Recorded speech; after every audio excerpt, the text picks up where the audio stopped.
La la la la la la. Woo! Okay, let's go. Hello, my name is Bryony Rust. I'm a speech and language therapist, and for the past 3 years or so, I've been sharing videos with parents and practitioners, sharing ideas and information about speech, language, and communication development and how we can help children with these important skills. And if you want to check out some of those videos, you can see them all on my YouTube channel or over on my website at saltbythesea.com. Today, we're mixing it up due to popular request and actually talking about how to get started making videos. I really love video. I find that it's as close as you and I can get to sharing a cup of coffee and really talking about these topics that interest us both. And so today I wanted to share a few quick start ways that you can pick up a camera and make a video to share that important idea or message that you have with the people that you care about. Also, at the end of this video, I'm going to share with you a couple ways that you can just get started today producing videos without worrying about all of the planning and scripting and shooting and editing, but just start getting into the habit. So stay tuned for that.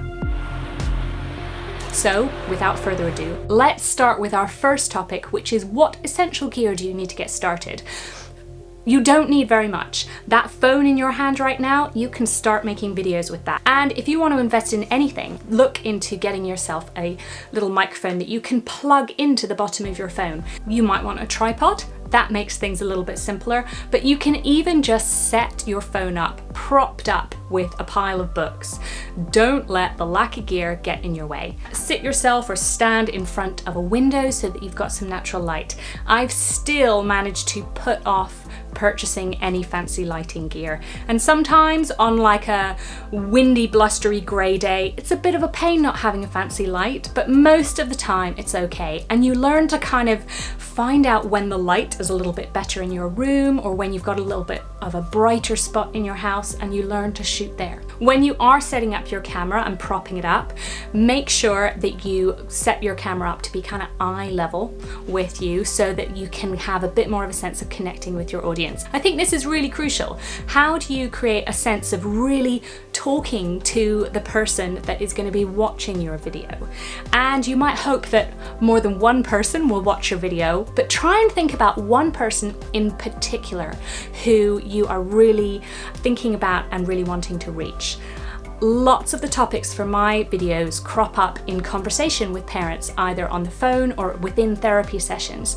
And so I'll often use that as a starting point. And as I'm kind of warming up, I will actually look at the lens and I'll say, okay, Hannah or Charlie or Claire, this video is for you. I'm thinking about you, and I really want to think about communicating with you as an individual and sharing these ideas. One of the questions that I'm often asked is, do you script it? How do you prepare for all the things that you want to say?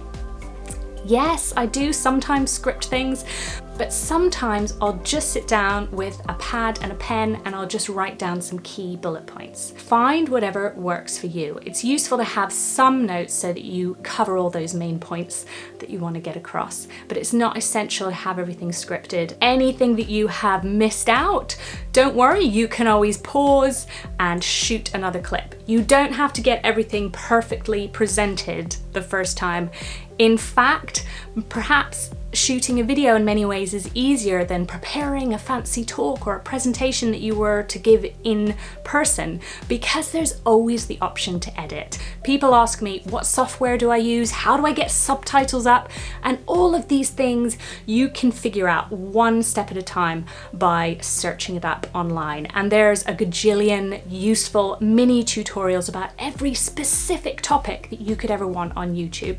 So rather than giving you any of those specifics, I would say get yourself started with whatever software you're going to use. I use iMovie. It came free on my laptop and it's not a super powerful tool, but it does what I need it to do for right now. And give yourself time. Acknowledge that learning how to edit and figuring out how to stitch all of your ideas together into a video takes a bit of time. Subtitles are really worth doing because it improves accessibility. It makes it easier for more people to consume the ideas that you're sharing, makes it easier to process, and also lots of people watch videos on mute. I add subtitles to my videos using rev.com, which is a paid service.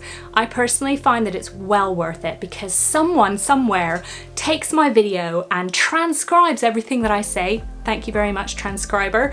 And then uploads that to YouTube as well. So if you have an idea or an activity to share with people, please feel free to go ahead and experiment with video. It doesn't have to be scary, you just have to get started.